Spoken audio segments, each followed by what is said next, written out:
Sarina, bonjour. Bonjour Véronique, Bonjour. Comment vas-tu, Sarina? ça va très bien et toi? Ben, je vais très bien. Écoute, je suis ravie de t'interviewer aujourd'hui et j'aimerais alors savoir un petit peu plus où tu te situes aujourd'hui. Tu as fait donc un nouvel album qui s'appelle Première avec 7 chansons très belles et je dirais que tu es une chanteuse à voix puisque tu as un parcours qui est plutôt classique, même si les chansons ici maintenant sont pop classiques, on en parlera, mais tu as un parcours qui est plutôt du conservatoire, puisque je pense que tu as fait le conservatoire ici Oui, à tout à Valenciennes. fait. Et donc, alors, parcours lyrique donc de ta famille d'artistes, puisque ta maman est peintre, ta grand-mère, je pense, t'a appris à jouer du piano quand tu étais toute petite, hein, que tu dois avoir Mhm. 5 ans. Tu peux nous parler un petit peu de cette période? Et en fait, ma grand-mère était prof de piano et de chant pendant plus de 30 ans. Et c'est vrai qu'en fait, on a tous fait de la musique dans la famille. Tous les petits-enfants, on est enfants. Je suis l'aînée. Et c'est vrai que j'ai un souvenir, moi, de ma grand-mère qui me mettait en face du piano avec mes toutes petites mains qui n'ont pas beaucoup grandi depuis, d'ailleurs, parce que je suis Et donc, très bien. tu jouais, tu jouais du piano petite et tu as donc été inspirée et mise directement en action par ta famille. Tout à fait, tout à fait. Et donc, à l'âge de 12 ans, c'est 12 ans plus tôt que tu as commencé à chanter. J'ai toujours chanté en fait, parce que ma grand-mère était prof de chant aussi, on chantait tout le temps en fait. Je ne crois pas qu'il y a un moment où j'ai commencé à chanter, mais je suis rentrée en chant d'ensemble à l'académie, j'avais 7 ans, et puis j'ai fait le chant individuel à l'académie, et puis je suis rentrée au conservatoire. Mais en fait, le travail plutôt, on va dire, professionnel est venu se greffer sur quelque chose qui existait déjà à la base. Et voilà, moi j'ai encore plein d'enregistrements de ma grand-mère qui chante, de nous qui chantons. Enfin, voilà, on faisait des spectacles un peu cabaret comme ça chaque année. Et le chant, ça a toujours fait partie de moi et de ma vie et de la vie de la famille en général. Alors ici, toi, tu as une voix, je dirais, qui fait un petit peu décoller dans le sens où tu es à la fois, on est à la fois sur terre et on est à la fois euh, je dirais, dans le ciel avec quelque chose de fantastique. Hein, on touche un petit peu quelque chose d'angélique. Euh, Comment tu expliques ça? Tu aimes le fantastique, tu aimes la poésie, tu aimes parce qu'on ressent tout ça dans tes chansons. J'adore le fantastique. Déjà, ça me fait très, très plaisir. Donc, merci beaucoup. J'adore tout ce qui est fantastique, la littérature fantastique, le Seigneur des Anneaux, l'héroïque fantasy, j'aime beaucoup ça. J'aime effectivement beaucoup la poésie et la littérature et la musique poétique en général.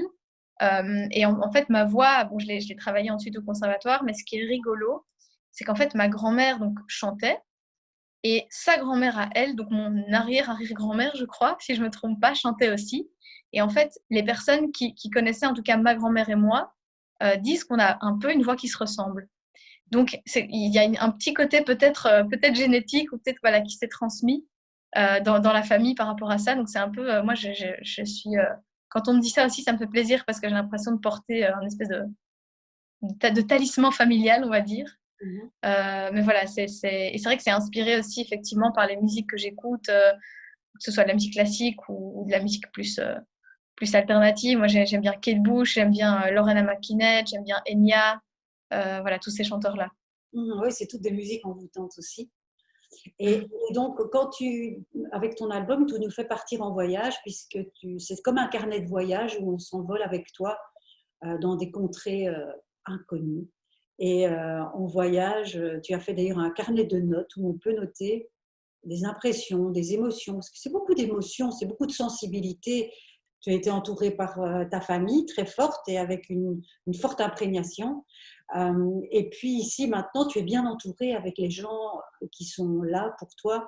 Je pense que ton arrangeur, c'est quelqu'un qui était arrangeur de Moran. Ici, tu as une manager qui est top. Donc, il y a beaucoup de gens sur qui tu peux compter. Et ça, c'est important, non, pour un artiste. Je pense que c'est vraiment important, en tout cas pour moi, c'est vraiment c'est primordial parce que ben, on ne sait jamais ce qui peut arriver en tant qu'artiste. Et puis moi, voilà, après la sortie de l'album, il y a des choses qui se sont enchaînées assez vite. Et c'est super important d'avoir toujours des gens sur qui on peut compter, de qui on est sûr et qui me connaissent, qui savent qui je suis, et c'est vraiment important. Et puis ce qui est génial maintenant, c'est que ça s'étend aussi à un public vraiment formidable.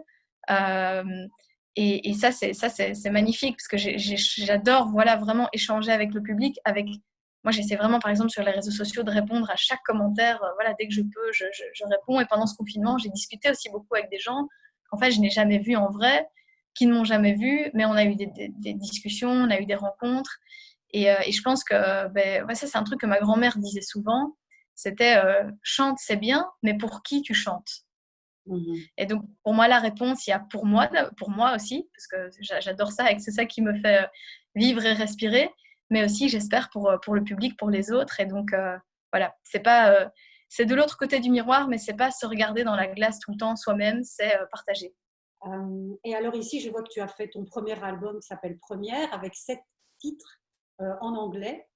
Dis-moi un petit peu, tu peux me parler parce qu'il y a différentes chansons, il y a Oasis, il y a toutes des chansons sur cet album. Est-ce que tu peux m'en parler? Parce que c'est vraiment, j'ai l'impression, un album assez, comment dirais-je, personnel aussi, où on parle de peur, on parle d'engagement difficile.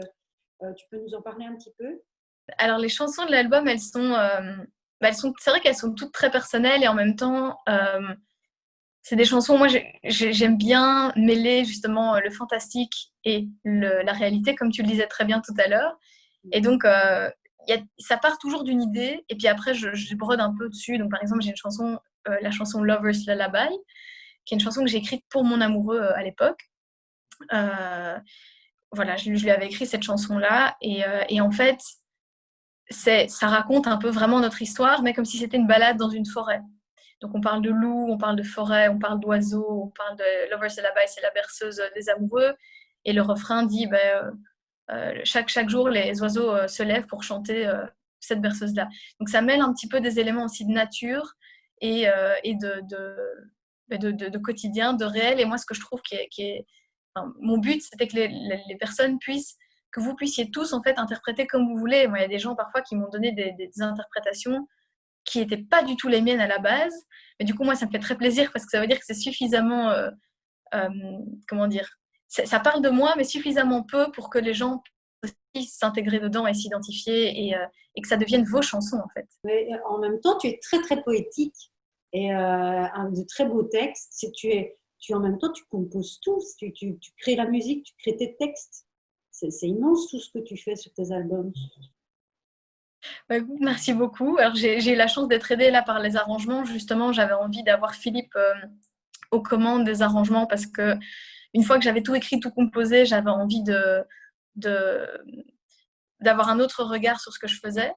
Et donc, lui a été arrangé, donc mettre tous les instruments, toutes les orchestrations dessus. Et je trouvais que c'était assez précieux justement d'avoir son regard à lui pour pas être dans une complète... justement, on parle du miroir, mais ne pas se regarder dans la glace en permanence et avoir le regard des autres aussi. Et puis là, je commence à faire aussi de la coproduction et de la co-composition, donc c'est aussi toute une aventure. Alors, je vois que tu as chanté devant Shimon Peres, devant la Reine des Belges. C'est pas rien, ça, tout ça. Mais encore une fois, c'est des aventures en fait comme ça où on m'appelle pour chanter devant des personnes et je les vis moi à chaque fois comme une belle histoire quoi. C'était et chaque fois il y a des choses qui se passent. Par exemple, voilà la reine Mathilde à l'époque, il y avait, je suis arrivée et en fait je me suis rendu compte qu'il n'y avait pas de sonorisation du tout à l'endroit où je devais chanter. Et donc j'ai chanté a cappella. J'ai chanté justement une des chansons de l'album qui est Ice Stalactite a cappella avec tous les photographes qui étaient là et la reine Mathilde. Mais c'est des choses qui ne sont pas prévues. Et je pense que pour moi, c'est les plus beaux moments. C'est les moments qui sont imprévus, qui sont du coup vrais, très naturels et qui permettent de raconter des belles histoires ensuite. Et est-ce que tu voudrais bien nous chanter à nous ici public derrière l'écran d'ordinateur ou de GSM, nous chanter une petite chanson a cappella? Alors avec plaisir, je peux vous chanter le nouveau single qui sort, dont la date de sortie est le 19 juin, qui est moitié français, moitié anglais. Et là, tu me parlais d'écriture. Là, c'est un single que j'ai coécrit avec mon copain et que j'ai co-composé aussi avec toute une équipe. Donc, c'est toujours moi à la composition, mais on s'est partagé un petit peu l'aventure avec un super compositeur et pianiste qui s'appelle David Adjadj. Et donc, je peux, si tu veux, vous chanter un petit extrait. Oui, ça serait très chouette. On t'écoute. J'espère qu'on va bien entendre. On t'entend très bien. Super, génial. Dès l'aube, un train m'emportera aux confins du brouillard, glacé jusqu'aux eaux, toujours plus loin de toi. Poussé par le courant qui m'appelle vers d'autres rivages, vers d'autres bois, je te cherche déjà. Ébloui par un ciel trop clair, je quitte les berges de ton rire, vers d'autres champs, vers d'autres terres, pour te revenir. Pretend it will be alright, hold me tight, as if I was always here by your side. I see it each day, as if I never run away. I'll be home someday.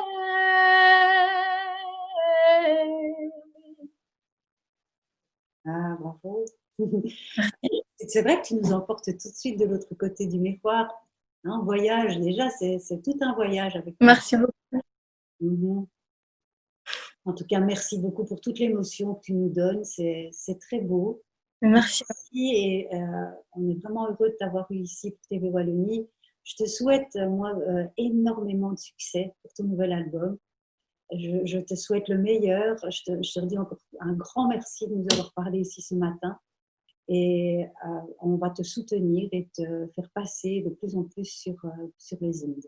Je te remercie beaucoup. Merci pour cette belle chanson. Mais merci beaucoup, c'est vraiment un plaisir pour moi aussi. Et voilà, ça c'est, tu vois, je te parlais de carnet de voyage, ça c'est une belle rencontre qu'on va pouvoir ajouter. Je suis ravie que toi et du coup peut-être tous les téléspectateurs de Télé Wallonie aient rejoint ma caravane. Bienvenue à tout le monde. Et je suis ravie que vous fassiez tous partie de mon voyage. Merci beaucoup et merci pour ta sensibilité. À tout bientôt. À tout bientôt. À tout bientôt.